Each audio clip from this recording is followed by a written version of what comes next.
Hi అండి, welcome back to my channel ABK creations. ఈరోజు వీడియోలో బెంగళూరులో ప్రసిద్ధి చెందిన ప్రాచీన ఉత్సవమైన కరగ పండుగ గురించి తెలుసుకుందాం.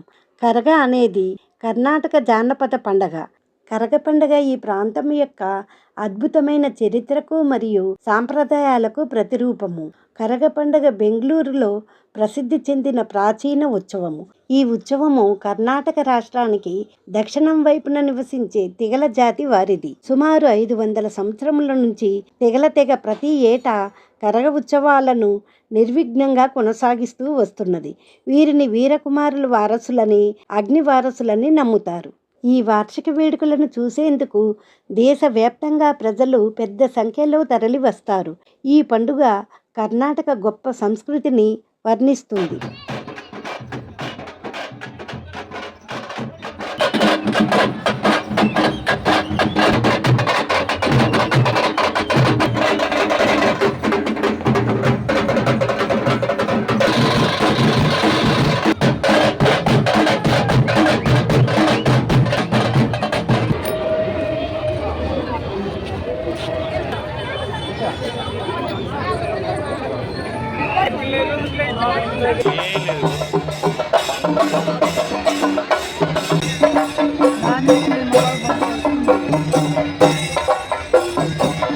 ఈ పండుగ ద్రౌపదికి అంకితం చేయబడిన ఆధారంగా ఉద్భవించింది. పురాణాల కథనం ప్రకారం ద్రౌపది ఇక్కడ ఆదర్శ మహిళగా అవతరించిందని అంటారు. తెగ ఆమెను ఆదిశక్తి దేవతగా పూజిస్తారు. అందుకే కరగ ఉత్సవాన్ని ద్రౌపది గౌరవార్థం నిర్వహిస్తుంటారు. ఈ వేడుకలు బెంగళూరు పరిసరాల్లో సుమారు 9 రోజుల నుండి 11 రోజుల పాటు వైభవంగా నిర్వహిస్తారు. ఈ ఉత్సవాలు పాత బెంగళూరులోని ప్రఖ్యాత ధర్మారాయ ఆలయంలో వైభవంగా జరుగుతాయి. కరగ అనే పదానికి మట్టి కుండ అని అర్థము. కుండ పండగలో కీలక పాత్ర వహిస్తుంది. ఈ కుండ దేవత యొక్క శక్తిని కలిగి ఉంటుంది కాబట్టి అది పవిత్రమైనదిగా భావిస్తారు. కరగ ఉత్సవంలో పాల్గొనే కళాకారులు నెత్తిమీద దేవతను మొయ్యాలి. కరగను తాకకుండా మూసేవారు తలపై మోస్తారు. కుండను మోసేవారు నుదుటిపై కంకణాలు కట్టుకొని మంగళసూత్రము మరియు వెర్మిలియంతో కూడిన స్త్రీ వేషధారణను ధరిస్తారు. మహాభారతంలో కరగ ఉత్సవం గురించి చెప్పబడింది. పురాణాల ప్రకారము మహాభారత సమయంలో డీమాన్ అనబడే త్రిపురాసుర అనే రాక్షసుడు ఉండేవాడు. అతను ప్రజలను హింసించేవాడు.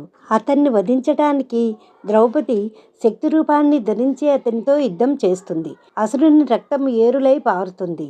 అతడికి శివుని వరం వలన ప్రతి రక్తపు బొట్టు నుండి త్రిపురాసురులు ఉద్భవించేవారు. అప్పుడు ద్రౌపది వీరకుమారుల్ని సృష్టిస్తుంది.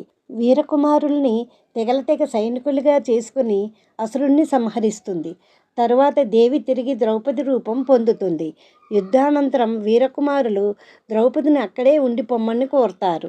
కానీ ప్రతి సంవత్సరం చైత్రమాసం పౌర్ణమి రోజు వస్తానని ద్రౌపది వారికి వాగ్దానం చేస్తుంది. కరగ ఉత్సవం జరిగేటప్పుడు తెగవారు ద్రౌపది వేషధారణలో వస్తారు. నెత్తిమీద శక్తి ప్రతిరూపాన్ని పెట్టుకొని డప్పు వాయిద్యాల మధ్య నాట్యాలు చేస్తూ ఊరేగుతారు. కరగ ఉత్సవంలో మొదటి ఘట్టము ధ్వజారోహణ. పసుపు జెండాను బొంగుకు తగిలించి ఆలయ ప్రాంగణంలో వీరకుమారులు ప్రతిష్ఠిస్తారు. ఎడమ భుజానికి దారాన్ని కట్టుకొని సేవలు చేస్తారు. 2వ రోజు నుండి 6వ రోజు వరకు సాయంత్రం పూట కబ్బన్ పార్క్ శక్తిపీఠంలో దేవతకు పూజారులు భక్తి శ్రద్ధల మధ్య పూజలు చేస్తారు. 6వ రోజు మహిళలు ద్రౌపదీదేవికి నిష్ఠతో పూజలు చేసి హారతి అర్పిస్తారు. 7వ రోజు తెగలో ఒకరు స్త్రీ వేషధారణలో పెళ్లి కూతురు వలె ముస్తాబై నెత్తిమీద కుండను పెట్టుకొని ఆలయానికి బయలుదేరుతారు. 8వ రోజు పొంగల్ సేవ.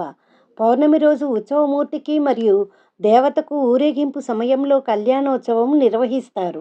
ఈ పండుగ రోజుల్లో అనేక ఆచారాలు నిర్వహించబడుతున్నప్పటికీ పండుగ యొక్క ముఖ్యాంశము గొప్ప ఊరేగింపు. ఈ ఊరేగింపు పౌర్ణమి రాత్రి శక్తిదేవి గౌరవార్థం జరుగుతుంది మరియు అర్ధరాత్రి ఆలయం నుండి ప్రారంభమవుతుంది. అనేక దారుల గుండా వెళ్ళిన తర్వాత ఊరేగింపు ఆలయానికి తిరిగి వస్తుంది. 10వ రోజు పాండవుల బావ మరియు రక్షకుడైన పోతరాజుకు శాంతి పూజ నిర్వహిస్తారు. ఉత్సవాల ముగింపు సందర్భంగా భక్తులు ఒకరిపై ఒకరు పసుపు నీళ్లు చల్లుకుంటారు. ఆ తర్వాత మరుసటి రోజు కరగను తెచ్చి ఉప్పునీటి చెరువులో నిమజ్జనం చేస్తారు. దాంతో ఉత్సవాలు ముగుస్తాయి.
ఈ వీడియో కనుక నచ్చినట్లయితే లైక్ చేసి మీ ఫ్రెండ్స్ అండ్ ఫ్యామిలీకి షేర్ చేయండి.